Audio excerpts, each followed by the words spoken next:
मैं ओपी राठौर सफलता इस पर आप सभी का बहुत बहुत स्वागत करता हूं। जैसा कि आप मेरे पीछे देख रहे होंगे, एमपीपीएससी 2026 सीसेट स्पेशल जो बैच है वो स्टार्ट होने जा रहा है। अभी अभी सब क्या बोलते हैं, एमपीपीएससी का नोटिफिकेशन आ गया है, जिसमें सिविल सर्विस के साथ साथ फॉरेस्ट सर्विस का भी नोटिफिकेशन आया। तो इस बार सिविल सर्विस तो होने ही वाला है, साथ में फॉरेस्ट सर्विस भी होने जा रहा है। तो फॉरेस्ट सर्विस में आपको पता है कि जो सीसेट के मार्क्स होते हैं वो ऐड होते हैं। तो फॉरेस्ट सर्विस में तो पहले से भी सीसेट का महत्व था। सिविल सर्विस में महत्व इसलिए बढ़ गया सर कि नेगेटिव मार्किंग जो है वो आयोग ने इसमें भी डाल दी है। इससे पहले कुछ एग्ज़ाम में नेगेटिव मार्किंग होती थी, जैसे एफएसओ वगैरह के एग्ज़ाम जो होते थे। पर अगर फॉरेस्ट मेंस की बात करें तो उसमें पहले से नकारात्मक मूल्यांकन होता था, लेकिन नेगेटिव मार्किंग इस बार सिविल सर्विस के प्रीलिम्स में भी ऐड कर दी गई है। तो इस बैच में क्या क्या होने वाला है इसके बारे में हम आगे जानते हैं। तो सबसे पहले मैं अगर सिलेबस की बात करूं, ये सिलेबस से आप पहले से भली भांति परिचित हैं, सब कुछ जानते हैं कि सिविल सर्विस के सीसेट में क्या आता है, एमपीपीएससी सीसेट यानी कि पेपर 2 में क्या क्या आता है। पर अभी इस तरीके से कभी हमने पढ़ा नहीं। अभी अब दो प्रकार के लोग होंगे, जिन्हें फॉरेस्ट सर्विस निकालना है और जिन्हें सिविल सर्विस के लिए देना है। तो सिविल सर्विस वाले तो अभी भी उनका एक ही प्लान है कि 33% चाहिए सर हमें, और इन्हें मैक्सिमम मार्क्स, इन्हें जितना मिल जाए, क्योंकि जितना मिल जाएगा उतना इन्हें जो राहत मिलेगी वो पेपर 1 में मिलेगी। तो सिविल सर्विस वालों की भी प्रॉब्लम है कि सीसेट कैसे क्वालिफाई हो, क्योंकि अभी तक तो जो उसके कॉम्प्रिहेंशन के क्वेश्चन आते थे 20 तो सीधे सीधे उनको कर देते, कुछ हिंदी आ जाती थी, हो जाता काम। लेकिन अब दिक्कत ये भी है कि अगर कुछ गलत किया तो नंबर कटेंगे भी, तो क्वालिफाई होना ज़रूरी है भाई, तो हमें पढ़ना पड़ेगा। तो उन्हीं के लिए ये बैच लाया गया है। तो जिसमें आपको पता है कॉम्प्रिहेंशन आता है, जीवन शैली प्रतिबल आता है, संचार कौशल यानी कम्युनिकेशन स्किल पूछा जाता है, एनालिटिकल रीजनिंग आती है, निर्णय लेना समस्या समाधान मतलब डिसीजन मेकिंग आता है। इसके अलावा मानसिक योग्यता मतलब लॉजिकल रीजनिंग भी आती है, और मैथ्स भी आता है। ये मैथ्स में अर्थमेटिक भी आ जाता है और एडवांस भी आ जाता है। फिर आगे नेक्स्ट टॉपिक की बात करूं, आंकड़ों का निर्वचन मतलब डीआई और डीएस, डाटा इंटरप्रिटेशन और डाटा सफिशिएंसी, ये भी पूछा जाता है। और अंत में दिया हुआ है हिंदी भाषा बोधगम्यता, मतलब इसके कॉम्प्रिहेंशन भी आते हैं और ग्रामर भी आती है, ये दोनों चीज़ें आती है इससे। तो एक एक करके समझते हैं कि सर इस बैच की शुरुआत कैसे होगी, क्या क्या पढ़ाया जाएगा, किस तरीके से कराया जाएगा, वो सब के बारे में चर्चा करते हैं। तो पहली बात तो ये कि इसमें जो मेजर पार्ट है, जिनसे हमें डर लगता था, जो हम नहीं पढ़ते हैं या छोड़ के चले जाते हैं, वो है maths, reasoning, decision making, DI. Decision making हालांकि रीजनिंग का ही पार्ट है, डीआई मैथ्स का पार्ट कह सकते हैं। अब न्यू बैच कब से स्टार्ट हो रहा है, तो सर जो नया बैच है वो 5 जनवरी 2026 से स्टार्ट होने वाला है, मतलब कि कल से। ठीक है, इसमें क्या क्या कराया जाएगा, बेसिकली ये चारों चीज़ें मैं ही कराऊंगा आपको।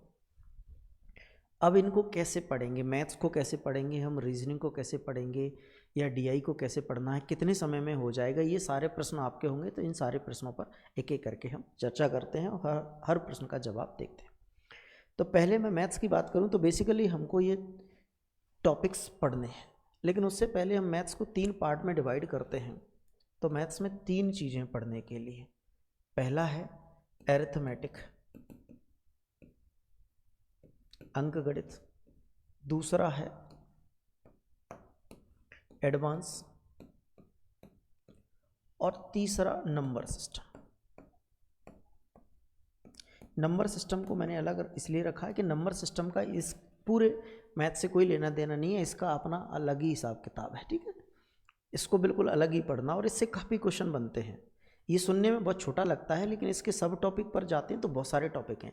अब मैंने पूरे मैथ्स को इतने सरल तरीके से इतने सारे टॉपिक सब टॉपिक में तोड़ दिया है कि हमें किस टॉपिक को कितना वेटेज देना, कितना समय देना, ये सब कुछ इसमें मेंशन है। जैसे मैं परसेंटेज की बात करूं तो परसेंटेज एक बेसिक टॉपिक है। मैथ्स को शुरू करने के लिए परसेंटेज सबसे पहले पढ़ लें हम, तो उसको मैंने 3 क्लासेस बोला, जिसमें एक बेसिक क्लास हो जाती है, फिर हम बाकी के जो क्लासें होंगी उनमें जितने टाइप के सवाल बन सकते हैं उनकी बात करेंगे। फिर profit and loss 2 class, discount 2 class, ratio proportion 2, age 2 1 class, ऐसे एलिगेशन मिक्सचर 2 क्लास। इस तरीके से हमने पूरे मैथ्स को इस प्रकार से डिवाइड किया, आप यहाँ पे देख पाएंगे। ठीक है, कुछ टॉपिक में आपको अभी देखने को नंबर्स मतलब नंबर ऑफ डे कम मिल सकते हैं। जैसे सिंपल इंटरेस्ट बोलेंगे सर एक दिन में नहीं होगा, तो मैं ये बोलूँगा कि ये प्लस माइनस ऊपर नीचे हो सकता है। जैसे सपोज कोई क्लास 2 घंटे की आएगी तो वो एक क्लास में कंप्लीट हो जाएगा, अगर वो 1 घंटे की रही तो 2 क्लास भी लग सकती हैं, ठीक है। इस प्रकार से पूरे अर्थमेटिक की बात करूँ तो ये 36 क्लासों में, यानी 36 दिन तो नहीं क्लास कहेंगे हम, कि क्लास पता नहीं कितने घंटे की, उस हिसाब से 36 क्लास में ही कंप्लीट हो जाता है। उसके बाद में हम अगर एडवांस मैथ्स की बात करते हैं तो एडवांस मैथ्स की ये टॉपिक है।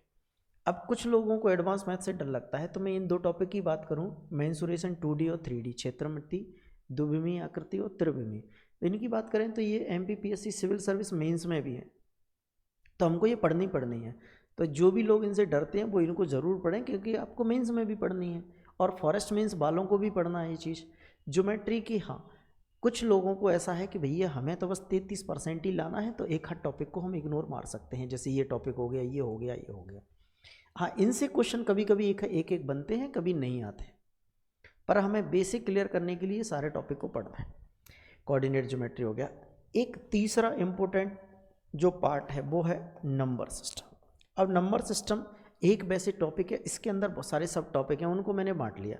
जैसे संख्याएं क्या होती हैं, इन पर बहुत सारे क्वेश्चन बनते हैं, ऐसी डिविजिबिलिटी, तो डिविजिबिलिटी और संख्या को मिलाकर एक लेक्चर में ख़त्म किया जा सकता है।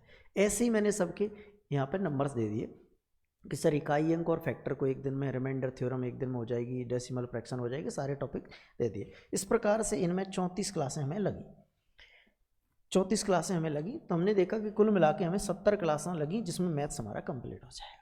फिर आगे बढ़ते हैं रीजनिंग। तो रीजनिंग में 3 पार्ट में, रीजनिंग जो है हमारी वो 3 पार्ट में है। सर रीजनिंग में 3 पार्ट कौन कौन से? एक तो होती है वर्बल, दूसरी होती है नॉन वर्बल,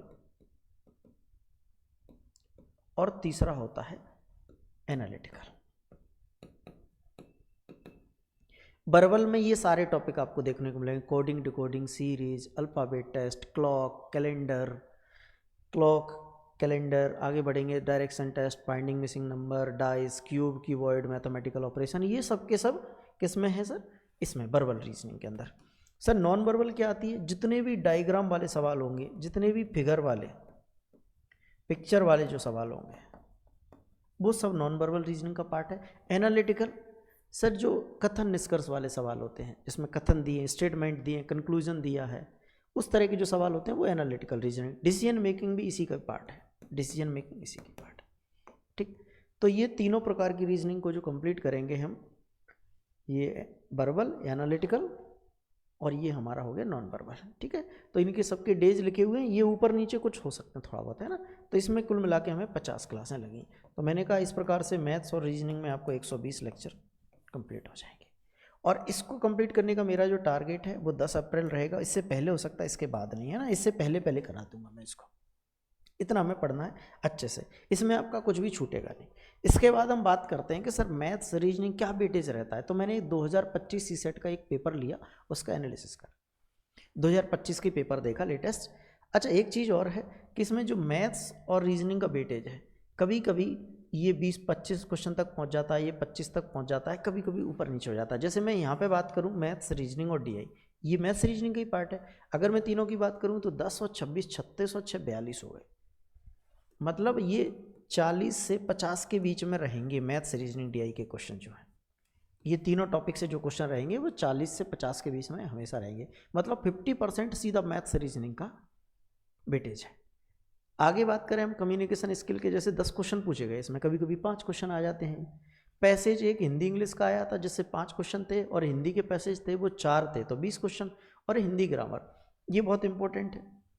अगर हमें अधिकतम स्कोर करना है तो इसको पढ़ना ही होगा, क्योंकि MPPSC मेंस वाले तो पहले से हिंदी ग्रामर पढ़ते ही, एक पेपर पढ़ते हैं, पेपर 5th, तो उन्होंने पढ़ा ही होगा। डिसीजन मेकिंग से एक ही सवाल था, अदर 2 थे। अब हम किस प्रकार से, अच्छा हमारा जो बैच आ रहा है वो सर, अच्छा इससे पहले मैं इसकी बात कर लूँ कि इसमें जो सब्जेक्ट्स हैं, जो सब्जेक्ट हैं मैथ्स, रीजनिंग, डिसीजन मेकिंग और डीआई, ये सब मैं पढ़ाऊँगा। बाकी जो पैसेज हैं वो हिंदी वाले टीचर पढ़ाएंगे, और ग्रामर, 2 चीज़ें हिंदी के टीचर पढ़ाएंगे आपको। कम्युनिकेशन स्किल है वो कुलदीप सर कराएंगे, और अगर कुछ आता है ऐसा जो मेरे मतलब का हो मैं कराऊंगा, या फिर कोई अन्य टीचर होगा उसमें। अब मैं इसकी बात करूं कि सर ये बैच सी सेट के लिए कितना उपयोगी, सी सेट के लिए तो 100% उपयोगी है ही, सी सेट के अलावा अन्य एग्जामों के लिए भी समान रूप से उपयोगी है। जैसे आप पीएससी के जो छात्र हैं, पीएससी के अलावा जैसे अभी पटवारी आ जाए तो वो पटवारी का एग्ज़ाम 100% देंगे। इसके अलावा जैसे आबकारी कांस्टेबल की वैकेंसी आती है, कुछ लोग देते होंगे आबकारी, मैं नहीं कहूँगा कि आप कांस्टेबल की पेपर दो, पर अगर आपको कभी देना पड़े एमपीएसआई आप में से बहुत सारे लोग दे रहे हैं। एमपीएसआई में मैथ्स भी आती है और रीजनिंग भी आती है, तो वो मैथ्स रीजनिंग कुछ अलग नहीं है, यही वाली मैथ्स रीजनिंग आने वाली है, जो इसमें हम कराएंगे वही उसमें आएगी। और कोई अन्य एग्जाम दे दें, जैसे सहायक जेल अधीक्षक, यहाँ लिखा है सहायक जेल अधीक्षक, जो जेल प्रहरी के साथ में एक वैकेंसी है जो आती है। सहायक जेल अधीक्षक जो वैकेंसी है वो जेल प्रहरी के साथ में साहब आती है, और एक अच्छी नौकरी है, अच्छी पोस्ट है। सहायक जेल अधीक्षक वैसे मिलता है एमपीपीएससी से, हमें वो यहाँ से भी मिलता है। तो ये सी सेट के साथ साथ एमपीएसआई हो गया, कांस्टेबल है, पटवारी है, जेल प्रहरी है, सहायक जेल अधीक्षक, इनके लिए समान रूप से उपयोगी है। मेरा मतलब यह है कि आप में से कोई भी छात्र जो एक है कि मैं सर वनडे एग्ज़ाम भी देता रहता हूँ व्यापम के, तो व्यापम के वनडे एग्ज़ाम दे, या फिर वो कोई रेलवे का एग्ज़ाम देता है तो उसके लिए भी ये समान रूप से उपयोगी रहेगा। इसकी जो वैलिडिटी है वो 12 महीने रहेगी, और कोर्स की जो फीस रहेगी वो 499 रुपये रहेगी, 499 रहेगी। ठीक है, आगे इसमें जो आपको नोट्स मिलेंगे, नोट्स वो पीडीएफ के फॉर्म में मिलेंगे। जैसे मैथ्स और रीजनिंग का क्या होगा, मैथ्स और रीजनिंग की आपको सीट्स दी जाएंगी। ये सीट्स में क्या होगा, कुछ क्वेश्चन जैसे मैं जितने कराऊंगा वो तो लेक्चर कराऊंगा, साथ में आपकी प्रैक्टिस के लिए भी रहेंगे इसमें, प्रैक्टिस के लिए, ठीक है, प्रैक्टिस के लिए। अब कुछ लोग ये कहेंगे कि सर मुझे एमपीपीएससी के लिए मैथ्स पढ़ना है तो मैं तो उतने ही लेवल का पढ़ूंगा, मुझे वनडे एग्जाम के मतलब का तो नहीं पढ़ना, उतना करने में तो समय लगेगा। तो मैंने क्या किया, मैंने प्लान किया कि पीएससी में जितना मैथ्स आता है उसके लेक्चर आपके लिए पहले से बता दिए जाएंगे, एक फोल्डर, मतलब जो लेक्चर डले होंगे परसेंटेज के अंदर, कि 3 लेक्चर तो आपके पीएससी के मतलब के हैं। अगर मैं कोई एक लेक्चर ऐड कर रहा हूँ तो उस पर लिख दिया जाएगा कि एक लेक्चर ऐड ऑन किया गया है, इसको वनडे एग्जाम देने जा रहे हैं तो इसको और देख लेना, व्यापम का कोई एग्जाम देने जा रहे हैं तो इसको और देख लेना, और नहीं जा रहे तो भैया पीएससी के लिए 2 लेक्चर या 3 लेक्चर जितने भी हो सकते हैं उतने देख के खत्म करना। तो उम्मीद है कि ये बात आपको समझ में आ गई होगी कि वनडे एग्जाम में किस प्रकार से हेल्पफुल होगा, और सेम रीजनिंग में भी रहेगा इसी प्रकार से, सेम रीजनिंग में रहेगा। तो ये बैच कब से स्टार्ट हो रहा है, 5 जनवरी। फीस कितनी है सर, 499। कोर्स की वैलिडिटी 12 महीने रहेगी, ठीक है। तो सफलता लर्निंग ऐप डाउनलोड करके आप वहाँ से कोर्स को परचेज कर सकते हैं, ठीक है। तो उम्मीद है कि दी गई जानकारी आपको समझ आई होगी, आप उससे संतुष्ट होंगे। अगर कोई प्रॉब्लम है या कोई डाउट है या कोई आपकी क्वेरी है तो 9893442214 या 7970002214 पर कॉल करके संपर्क कर सकते हैं। यहाँ से आपको सारी चीज़ों का समाधान मिल जाएगा। तो इस वीडियो में फ़िलहाल इतना ही, मिलेंगे अगली क्लास में जो भी आपका पहला सेशन आएगा सी सेट का, ठीक है। तो थैंक यू सो मच, जय हिंद, जय भारत।